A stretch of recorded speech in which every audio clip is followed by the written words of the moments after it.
We're talking Alabama and the 2024 NFL Draft on today's show. Who is your favorite Bama player off to the NFL in this year's class? Go ahead and vote for me in the comments section right now.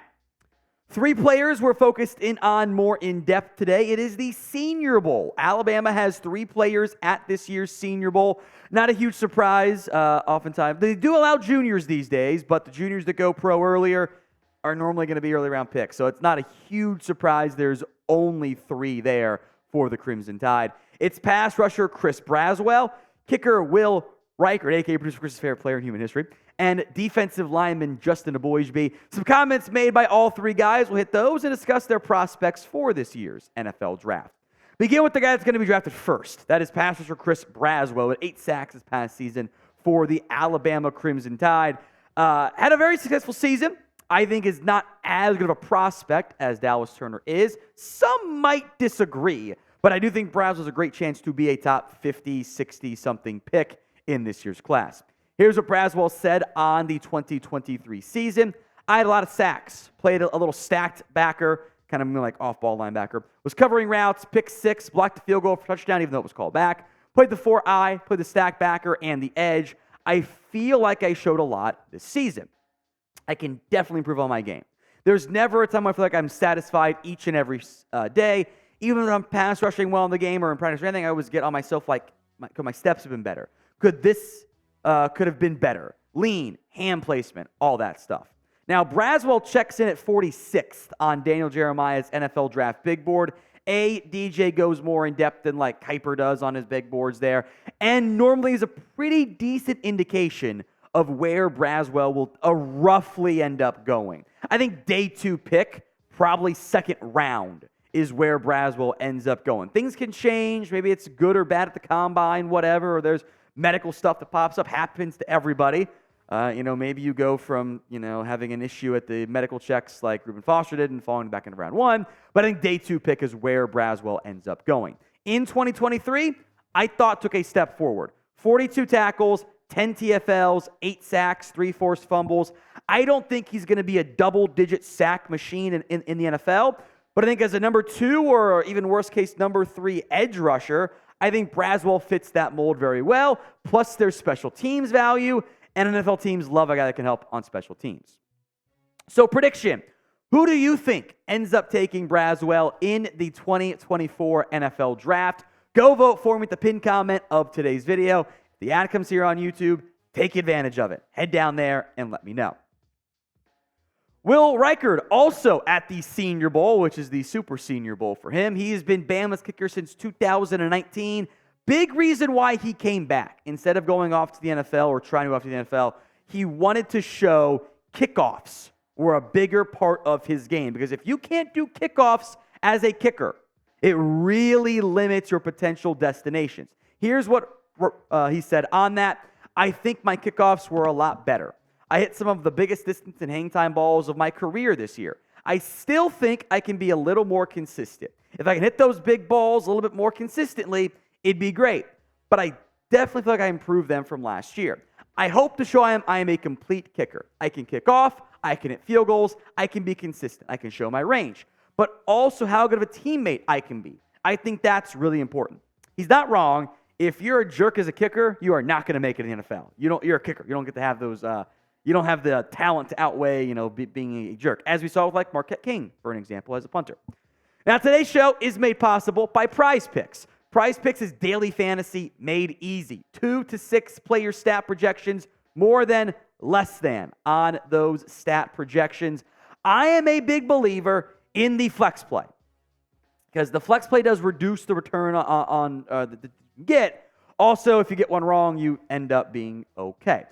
NFL's got the Super Bowl going on here. There's no more college football prize pick options left, but you can still do college basketball. Producer Chris, undefeated in his prize picks via the flex play on Alabama basketball games. Here's what we've got for tonight's evening game against Mississippi State. Rylan Griffin, more than 11.5 points. You're loving that one lately, Chris. It keeps barely hitting for you.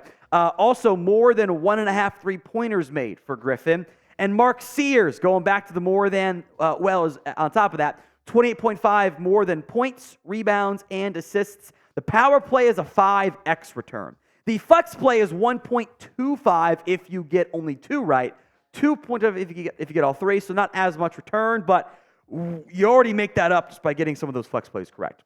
So go to prizepicks.com/CLNS and use code CLNS for the first deposit match up to $100. Link will be in the comment section and the description of today's show. It's prizepicks.com/CLNS. Now, Reichard was 99.3% on extra points in his career. Not very many missed there. 84% on his field goals. Definitely got mostly better as his career went on. 10 of 13 on 50-plus yard tries, a long of 52. It's the leg strength that's going to raise concerns for NFL teams. Reichard, though, was the best kicker in Bama history. He is the NCAA points leader with 547. Now, that is a sizable career that helped him get there, but still, that's a lot of points. Didn't win the Lou Groza Award, though. The Miami of Ohio kicker won it this year. Producer Chris and I disagree on this. This might come down to where we went to college, Alabama versus Miami. I thought the Miami guy was deserving, but overall, it is a little surprise to have the kick points leader in college history never actually win the award. Is worth mentioning. And so that was worthy of it this year. Now, what is your faith level in the new kicker, Connor Talty? Chris and I also might disagree because I don't think kickers are people. Scale it for me from 1 to 10. 1 on the low end, 10 on the high end. Back to defense here. Justin Eboigbe, the defensive lineman for Alabama. If you can have an underrated Bama prospect, I think Eboigbe would check off that box. You might not ever be able to do one, but this is not a household name, but he was awesome this year for the Crimson Tide. Here's what he said in the Senior Bowl. I'm here to compete. I know a lot of people that got invitations and didn't accept, or guys who did accept it and they didn't take the opportunity to come down. I want another opportunity to compete, put pads on. The resume is my film for the past 14 games that I played. The practices, every practice that I was blessed to be able to take part in this past year. I feel like when you have something to prove, that means you've got a chip on your shoulder, I should say. Eboigbe this past year, the numbers look very similar to Chris Braswell's, frankly.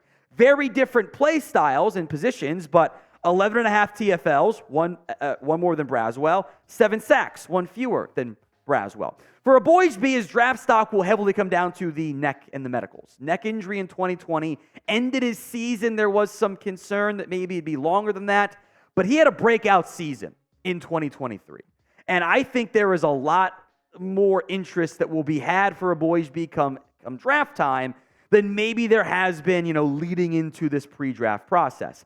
He offers positional flexibility, and that is something that I value and NFL teams value quite a bit when it comes to prospect evaluation. He moved around the defensive line a lot. So his snap counts by position. So nose tackle, right? The nose guard spot, 33. What PFF calls defensive tackle, the normal 3 technique stuff. That's in between the center and the tackle, or the guard and tackle, 149. Over the offensive tackle. That's kind of more of the 5 technique where you're lined up directly over the tackle. 169. Nice. And outside the tackle, which was kind of more of an edge, but also can kind of fit some more of the, he's just playing some extended 5 technique reps for, 6 or 7 technique for the way the Bama defense lines up. 301. He lined up everywhere. I think that interior defensive line value from 3 to defensive end is really impactful, and I think that's where he plays in the NFL. So prediction time. What round will Justin Eboigbe go in this year's NFL draft? Go ahead and sound off for me in the comment section right now. While you're down there, if you haven't already, please make sure you guys are subscribed. We will have more Alabama football YouTube videos, news, rumors. Hopefully not offensive coordinator candidate. We'll see what ends up happening with Ryan Grubb and his interest with the Seahawks OC job. We'll have recruiting stuff for you guys too. Hit that sub button if you haven't already.